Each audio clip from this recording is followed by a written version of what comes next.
नमस्कार. आजचा व्हिडिओ अशा लोकांसाठी आहे ज्यांना एकाच वेळी ॲसिडिटी आणि ब्लोटिंग अशा दोन्ही तक्रारी असतात. त्यामुळे त्यांनाच कन्फ्युजन असतं की नक्की त्रास कसला होतोय. म्हणजे पित्त पण झालेलं असतं, नंतर जळजळत असतं, वर येत असतं पित्त. याशिवाय पोटात गॅस असतो, त्यामुळे डब्बं असतं, ढेकर येत असतात. काही खायचं म्हटलं तरी खाताना सुद्धा त्रास होतो, कारण गॅस वरवर येत असतो. तर ह्या लोकांसाठी दोन अगदी साधे सोपे उपाय सांगणार आहे, घरच्या घरी करता येण्यासारखे अर्थात. पण तुम्ही जर ते नियमित केलेत साधारण 1 महिनाभर, तर याने तुम्हाला नक्की आराम पडेल. मी डॉक्टर दीप्ती कंधारे, मनसा आयुर्वेदमध्ये सगळ्यांचं मनापासून स्वागत. तर या 2 उपायांपैकी पहिला उपाय आहे तो म्हणजे सकाळी उपाशी पोटी चाटण घ्यायचं. कसं बनवायचं आहे चाटण? तर पाव चमचा सुंठ पावडर घ्यायची, छोटा चमचा घ्यायचा अर्थातच. अर्धा चमचा खडी साखर वाटून म्हणजे दळलेली खडी साखर घ्यायची. ही खडी साखर पण पत्री खडी साखर पाहिजे, कारण ती शीतगुणाची आणि पित्त कमी करणारी अशी असते. त्यामुळे ही आणून दळून ठेवायची. आणि 1 चमचा गाईचं तूप. तर ह्या तिन्हीचं मिश्रण करायचं आणि ते रोज सकाळी उपाशी पोटी घ्यायचं. वेळेला पण महत्त्व आहे, प्रमाणाला पण महत्त्व आहे. आणि अर्थात 2 ते 3 दिवसात तुम्हाला फरक नाही दिसणार, पण 1 महिना जर कन्सिस्टंटली घेतलं तर याने तुम्हाला नक्की फरक पडेल. त्यामुळे 1 महिन्याने मला कमेंट सेक्शनमध्ये सांगा की तुम्हाला फरक किती पडला.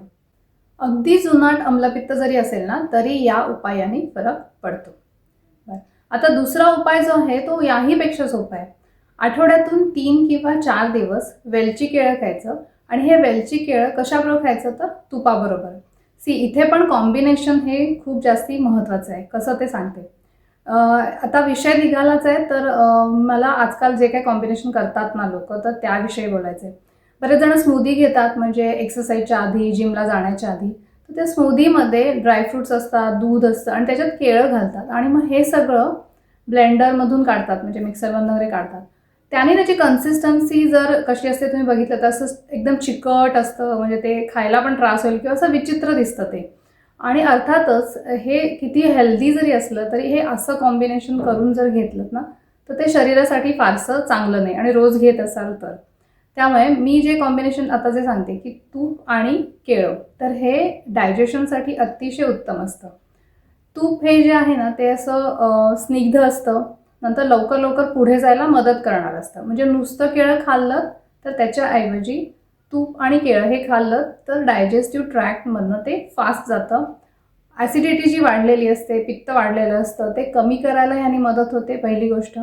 दुसरी म्हणजे या लोकांना जेव्हा वात असतो आणि ॲसिड पण असतं, तर डायजेशन चांगलं होत नाही. मग अन्न तिथेच आतड्यांमध्ये साठत राहतं, त्यामुळे कॉन्स्टिपेशन होतं आणि अजून गॅस तयार होत राहतो.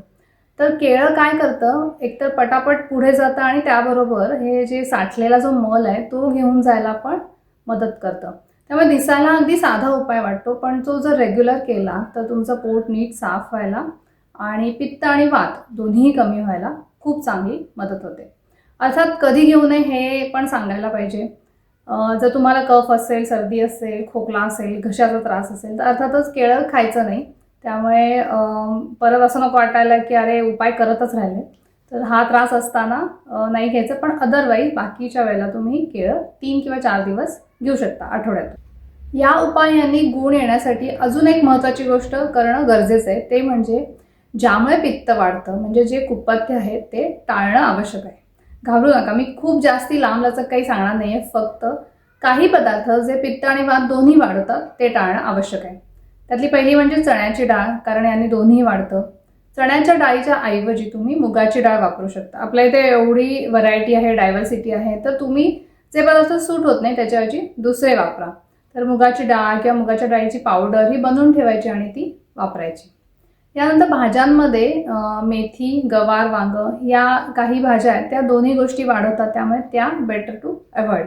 त्याऐवजी तुम्ही फळभाज्या जास्त प्रमाणात खाऊ शकता, म्हणजे दुधी भोपळा, घोसाळं, पडवळ आहे, नंतर पालकाची भाजी खाऊ शकता. तर भाज्यांमध्ये हे काही बदल करणं गरजेचं आहे.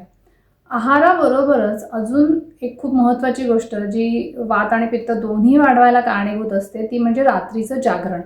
त्यामुळे रात्रीचं जागरण जेवढं लवकर बंद कराल तेवढं हा त्रास कमी व्हायला मदत होईल. याशिवाय अजून डिटेलमध्ये मी ॲसिडिटीचं पथ्य आहार वगैरे यावर 1-2 अजून व्हिडिओ बनवलेत, तर त्याची लिंक पण मी तुम्हाला डिस्क्रिप्शनमध्ये देईनच. तर हे 2 उपाय फक्त करून बघा आणि जर काही शंका असेल तर मला कमेंट बॉक्समध्ये विचारू शकता. धन्यवाद.